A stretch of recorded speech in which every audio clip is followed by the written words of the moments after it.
Money Green, Shayz on the mic. and we are Lyrics and lies. lyrics and Lies.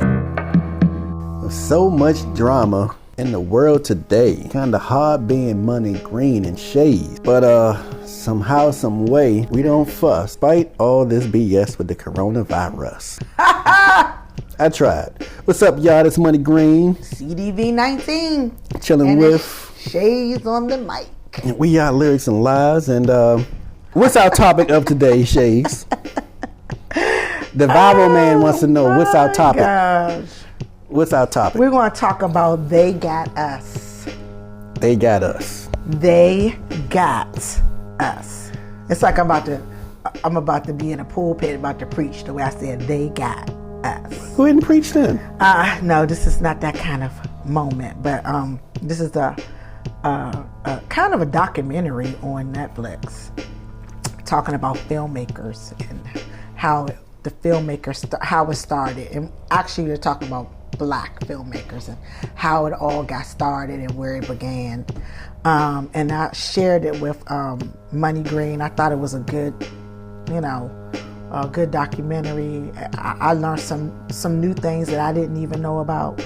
So I wanted to see Money Green's take on it because he writes books and he's about to dabble into some of that filmmaking. So I thought it would be a great opportunity for him to check it out. Yeah, I've been dabbling for a while. I just ain't paid off yet. But hopefully, it will. Hopefully the knowledge is going to pay off. So what was your take and how did you feel about the documentary on Netflix? They Got Us is a great documentary. It's much better than I expected. You don't know what to expect when you cut something on. Shay said, yeah, just watch this. She didn't give me any details. I never did. And that's good. No, sometimes you do. So thank goodness you didn't. But it pretty much goes over the Black element in movies of back in the day. And then when we hit a sweet spot in movies in the 70s and the 80s or whatever. And then it gets into what we're doing currently. So it's the Black element or where Black people fit into the movie industry. 3 generations. 3 generations, and they go as far back as Harry Belafonte and Dorothy Dandridge. And Hattie McDaniel. Right, Hattie McDaniel, was she before? But she's the first one who got an Oscar. No, I was about to say she's even before the person I said. So she was with Gone with the Wind. Mm-hmm.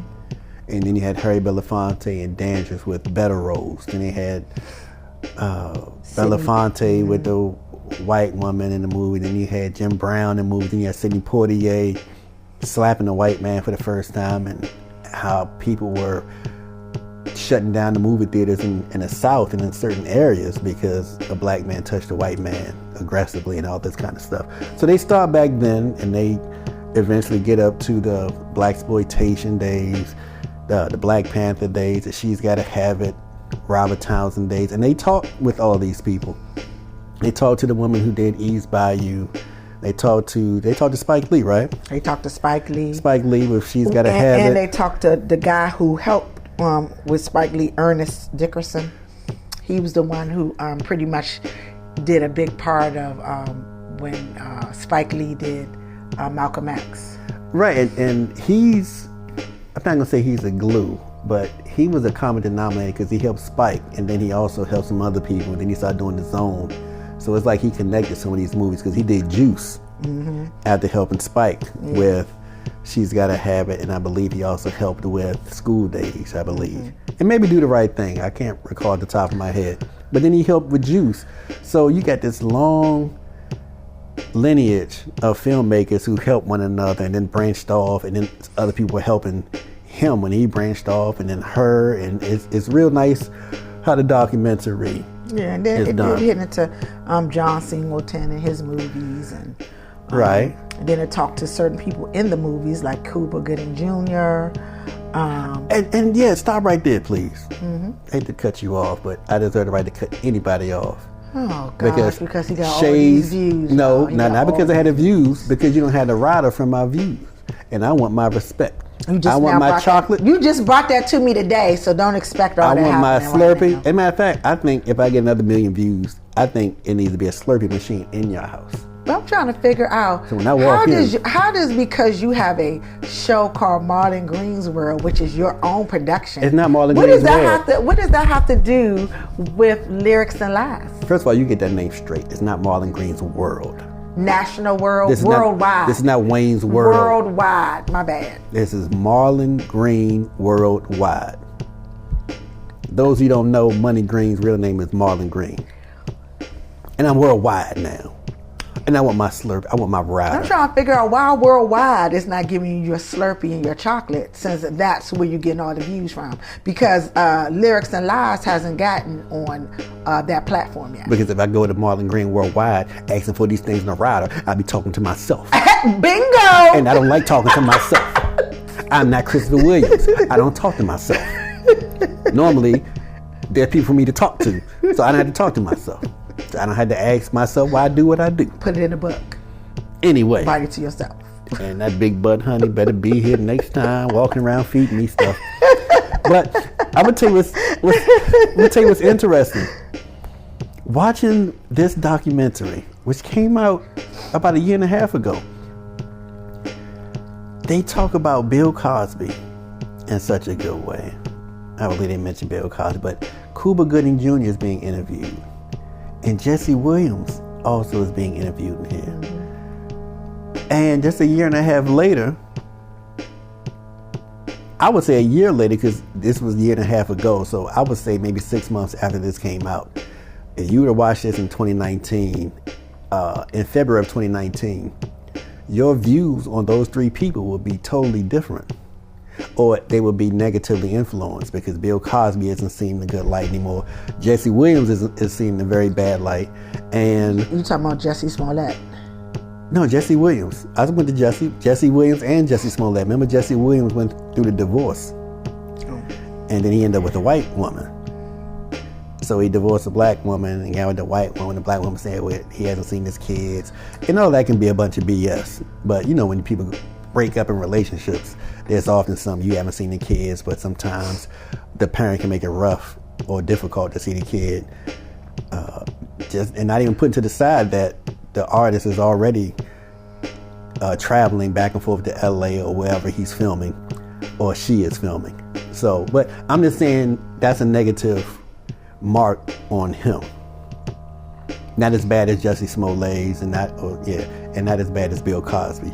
But those 3 things. And then you had Weinstein, who influenced some of these films because he was a producer on some of them. Oh, yeah. Money-wise, of course, he wasn't on set making any decisions, but he put the money out, the financing and stuff. Mm. Well, Harvey Weinstein has a long-reaching hand. If you look up the long list of movies that he's produced or his company has produced, you're like, dang. I never even heard of Weinstein before 3 years ago, and he did all these movies. But nevertheless, I'm just saying that if that documentary were being made today, you wouldn't see Cuba Gooding Jr. because he's still in jail, right? I'm not sure if he's still in jail or not. You wouldn't see him? I thought he was doing another, he's supposed to be, I thought he had another hearing, a court hearing. I didn't know they ever let him out. I'm not sure. But whether he's out or not, they wouldn't let him be in this documentary. Bill Cosby wouldn't be seen in high esteem, and I'm not sure if Jesse Williams would be in there. But there's somebody else that's in here. Oh, Diane Carroll passed away. Yeah, and Carroll, yeah. And so this is probably her. I didn't even know nothing about her and Sidney Poitier. This is probably her last interview before she passed. Mm-hmm. Diane Carroll, who had what was her show called? Diana? Dynasty. No, way back in the 60s. She was the first. Oh, you're talking about... She was the first black woman with her own show. Her featured as yes, and she was in the Respected, but she was like a nurse. Oh, I can't think of that movie. I thought she was talking about the movie. No, it was a TV show. It was a TV show.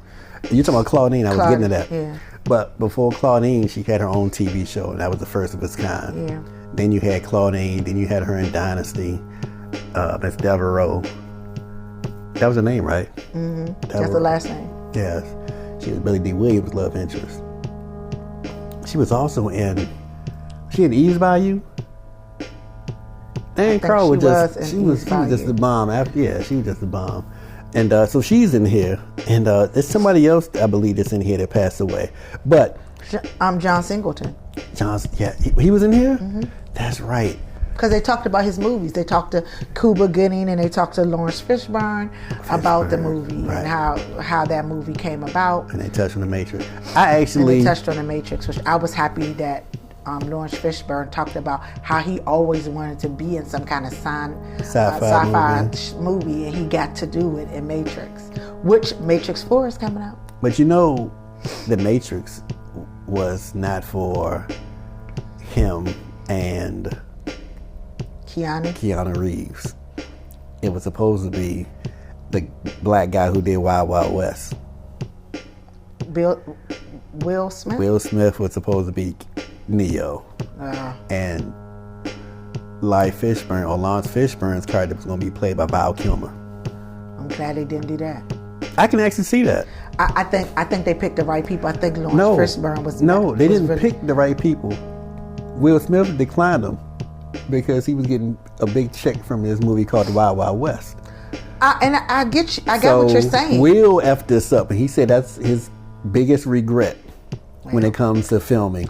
Turning down the Matrix to do The Wild Wild West. And anybody, hindsight, like, well, you did what? But I mean, what you're saying is true, but I'm going to tell you, faith plays a part. If you look at this movie... And stupidity. Hey, if you look at the movie, Lawrence, to me, seems like the best person to play that part. Of course. So things happen for a reason, I mean, look at... But you had to have Neo. black and white. You had to have black and white. That's a power punch, the best 1-2 punch in entertainment industry. One black, one white. And that's fine. That's fine. I think that I'm just saying that because you couldn't have, and I had to cut you off because you do that. I'm a viral star now, and I don't have my Slurpees and my chocolate. No, but so you have I'm just saying you can't have Val Kilmer and Keanu Reeves, and you can't have Will Smith, and you can't have Lawrence Fishburne. That's why I say that. So. They did that a lot in these movies. It was a white person and a black person in the movie. Opposite. I mean, they did that a lot. No, I'm saying you couldn't have the two white and the two black. Well, you had Val Kilmer, and Will Smith said he couldn't do it. Then they had to get rid of Val Kilmer because they had a white guy coming in, so they had to get the black guy coming in. But not really. They could have found another black guy to take Will Smith's place. Who? I don't know. There was nobody. I can't tell you who that is because to me, Will Smith, that's his problem that he turned it down. But I'm going to tell you, the people who are supposed to be in the movie were in the movie. I'm saying who else could have did that role other than Will Smith that's black? I don't know. Think about it. My point is... Think about it. I'm not going to think about it. I'm going to force you to think about it. Pay attention. The best person for that role. Pay attention. And so was Lawrence Fishburne. Pay attention. Action. Cut. I'm looking for... Denzel would not have been good in that part. Oh, hold on now. You know who I'm here to see. I'm here to see the Oracle. Do you know the Oracle? That wouldn't have worked. Can you find me the Oracle? That's all I want from you. You give me the Oracle, I'll be out of your way. If not, and you send those guys in here to beat me up, I'm going to shoot everybody. Oh, Lord. So what do you want to do? Nothing on you. Cut! You couldn't see Denzel? No, right? Denzel, that's why I didn't mention him. I said there is nobody I could see. All right, hold on. We ain't done yet. All right, go ahead. What's your role play? All right, this ain't role play. You gotta be all go nasty. Ahead. You gotta be go nasty. Ahead. You gotta be nasty. I ain't being nasty. Role I'm play. letting you do what you need to do. doing no role playing. What nasty. you doing Your then? mind, why on this show your mind is always in the gutter? Role playing. Talking about some role playing. Lord. See what her mind go is. Go to the next person, please. Next actor. Action. Yeah. I'm here. I'm looking for the Oracle. There's somebody. I don't know who it was. They said there was an Oracle around here. And can you show me to me? Come on. Somebody show it to me. Man, y'all around here playing too much, man. They told me the Oracle's gonna be over here. I don't see no Oracle. Who am I going? You know what? I'm just getting out of here. I'm getting out of here. Who is it? Cut. Who is it? I don't know who that was. That's Jamie Foxx. He couldn't do it either. That's why you didn't recognize him. I'm doing great, aren't I? He couldn't do it either. I'm doing great. All right, let me do one more actor. Who else we got? Lord. Who is it? 1990. Who else? Because that's what, 99? Yep, 99. Say, man, they said the oracle was around here. You seen him? First of all, it's a man or a woman? I ain't seen no damn oracle nowhere. No, Chris Tucker. No. I'm looking everywhere, man. No. This is some old wood here. No, Smokey. No. No oracle? No. Y'all got some weed? No. Cut. All right, you figure that one out. No, Smokey. I got one more left. No rappers either. No rappers. Oh, you put rappers in my head. I said no rappers. Okay, because I was going to do a rapper. No Tupac. He couldn't do it either. Tupac passed away by then. Action. How can I do this voice? Lord. All right. I'm here looking for the oracle. They said there's an oracle around here. I ain't seen no oracle around here. You seen the oracle? No, Eddie. I ain't seen... Damn, I can't get the oracle, Eddie, but I'm close. That finger had Eddie Murphy, no. All right, one more. There's an oracle around here somewhere. Somewhere. There's an oracle. And when I find them... Who was that? You got me on That's that one. Arsenio Hall in Coming to America. Oh, Lord, no. That's a no. The pastor. Okay. That's a no. All right. None of them would have did it. Okay. But thank you for coming. Will Smith couldn't do it. Thank you for coming. You're very welcome. I hope Thank that's you not all for auditioning. Okay. It's a no. I thought you was being nasty again. But they got us. Yeah, that's a good documentary. I think it's 3 episodes? Yeah, it was. I think it was 4 episodes because I liked when it also touched on some of the film directors who were not black but had people who were black to help them. Like Taylor Hackman is the one who did Ray. Hey, I'm looking for an oracle. You're so silly. They told me there's an oracle around here somewhere. Is this oracle? All right, who's the wise guy? I know an oracle. Way across town. That digs on me. Oh, yeah. That's right. All right, so he did Ray, but he had to have insight. You know, and they did talk about how Why you put sight in there? What's up with these jokes? I don't like your jokes. Your jokes are too crass and they're too mean-hearted and mean-spirited. Tell me something he did Ray. Insight. And insight. That's not right. That hurts. He had to have other people, you know, black directors or producers to help him with that. Because he didn't have the insight on that. Especially the part where Ray was a little boy and that opening when he fell and he wanted his mother to help him and his mother just stayed in the background watching to let him do it on his own. That's smart for a white guy who doesn't understand a black issue, a black topic. It's smart for him to get a black guy to do it, to write it, to consult him.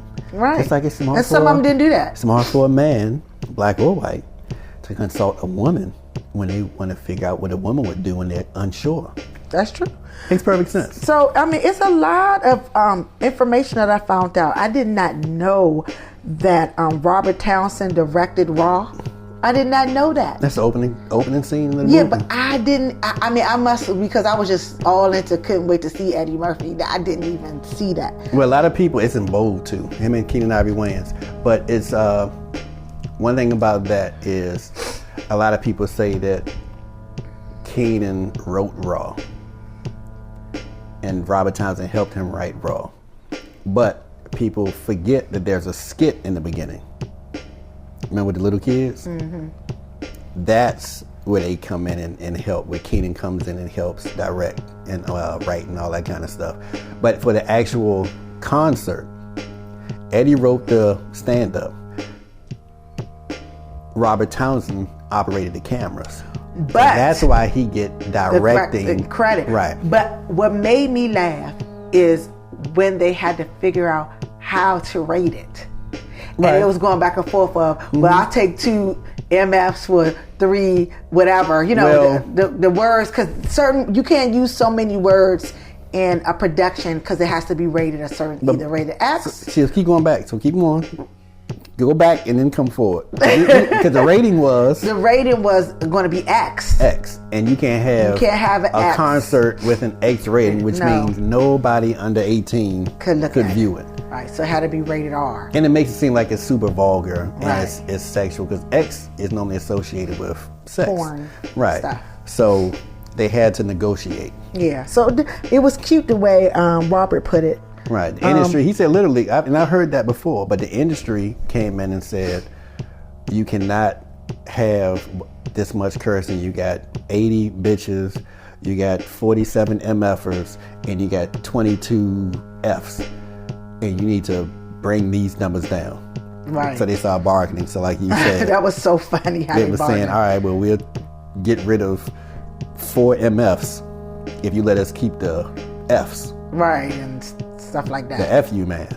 Now, but you're going to take down some of these Bs. Okay, well, we'll get rid of 20 Bs, but we can add 2 more MFs. So yeah, so they had to negotiate down to that wording and how many, because they even had somebody counting each word for it to be rated R. Yeah, and that's not compromising really, but that's doing what you need to do to get it out there, because it didn't need all the extra curse words, because we wouldn't have the art as we know it today. It probably would have got stalled out somewhere if they would have, fought and fought hard. So, and you know what? I didn't even know either. I did not know that Debbie Allen had a stake in Amistad. Right. I mean, even though she got Steven Spielberg to direct it and everything, I didn't even know she had a hand in that at all. Talk about how she got connected with Spielberg.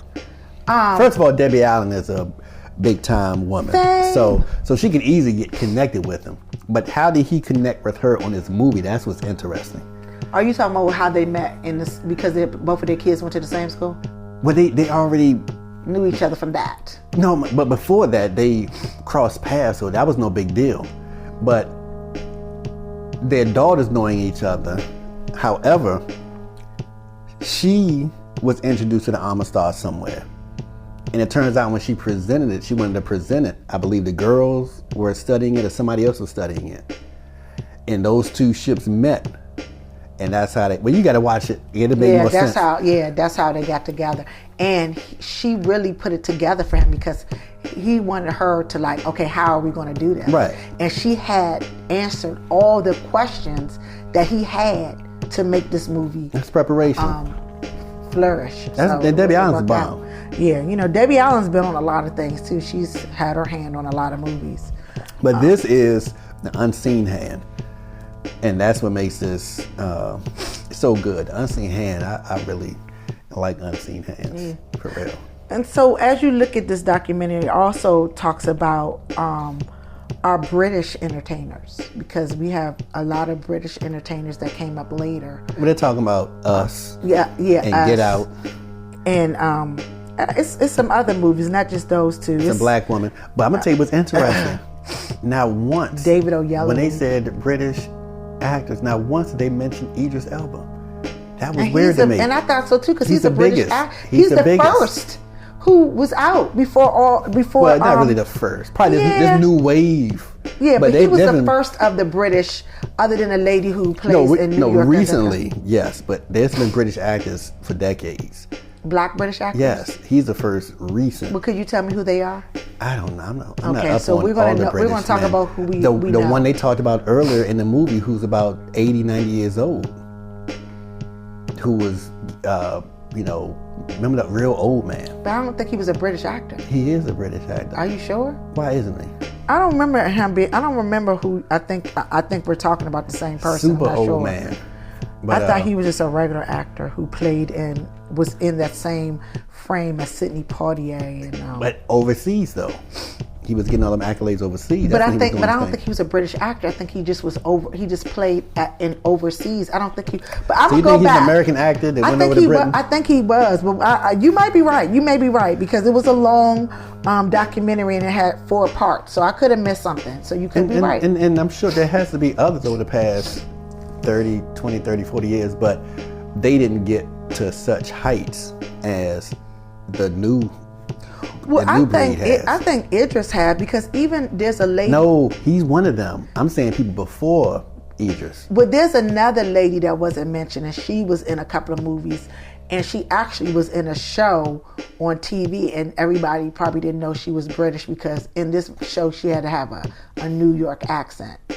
But Who? Do you remember that movie that came out called Takers? Yes.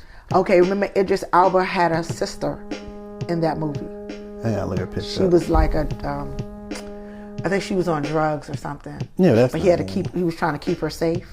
Okay, they want to care about. Anyway, she was in a movie almost like Law and Order, along that lines, and she was the chief of police on there, and she was a British actor, and she actually played opposite Idris Elba on that movie Takers.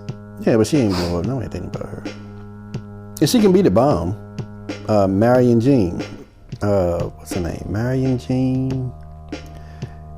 Jean Baptiste. Is that you talking about? Yeah, I think that's her name.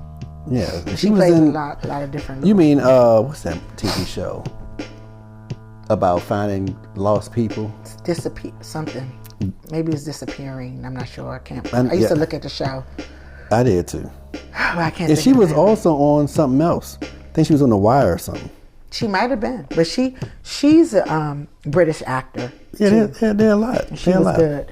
I mean, and I think everybody knows David Oyelowo. I think, am I saying his name correctly? I won't whoa. David Oyelowo. I won't whoa. See how he's making fun of me, y'all? Anyway. I'm saying I don't know. I'm trying to say it in Whatever. the name of his name. And You then, said and then the gentleman that played in Get Out, what is his name? I won't whoa. Did you know his name? I won't know. I won't whoa.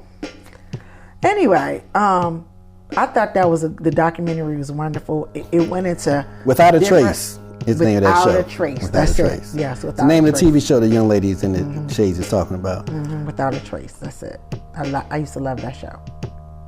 But yeah, it is. But I like the way that it talked about each actor and actress and filmmaker, and then they also went into some of the people who did more things in the movies, like Ruth Carter, who did the costumes and Black Panther, and how authentic and how they had to think of the imaging of the Black Panther costumes, which I thought was awesome that she did all that. She got an Oscar for that too. Yeah, and she did an awesome job. So they even talked to Whoopi Goldberg about The Color Purple, and she talked about how many people in that movie should have gotten some awards who didn't, and she was a little disappointed in that. So she did talk about that, and Whoopi Goldberg went to do other movies. Her big movie is Ghost.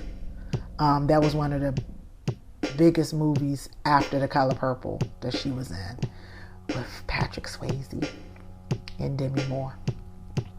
But if y'all get a chance, check that out. No, get a chance. Y'all make a chance. If we want to rate this, Y'all 'cause, find the time. Money Green always wants to see what I will rate these shows all the time, because he said I'm hard on a hoe. Y'all find a way to go Movie see hoe. this movie. Don't put it on the back burner. It's that important, and make sure your kids watch it too. This is really good, for real. So I would give this overall documentary with all its 6 parts, I would give it a 4.75. God dang. I'm giving it a 5. It's perfect for me. Yeah, 4.75. This is perfect. Shay's being too hard on y'all. I didn't appreciate them not having my boy in the movie. They can't put everybody in it. Idris should have been number 1 when they started talking about the British actors. And I want to shout out to my women filmmakers, Ava DuVernay and Lena, what's her name? Lena Waithe. Yeah, I want to give a shout out to them. Little Maslin chick. Yeah. Yeah, she got a new show coming out on BET. And she got a movie coming out too. But anyway, check it out, y'all. And she did Queen and Slim. Yeah, she did Queen and props Slim. on that. Did you watch that? I haven't seen it yet. I need to look at it. Somebody gave me a bad review on it. I'll talk to you off. Gave you a bad review on Queen and Slim? Yes. They had a strong opinion about it. I saw it. I have a strong opinion, and I also have a strong opinion on my rider. Since I'm a viral internet star, I demand to be respected as such. I want my salary. I want to renegotiate my salary. With that, I would like y'all to subscribe, like, and comment. In addition to the Slurpees and the chocolate, I want to renegotiate my salary. And thank you for checking us out, and we see y'all next time. We out.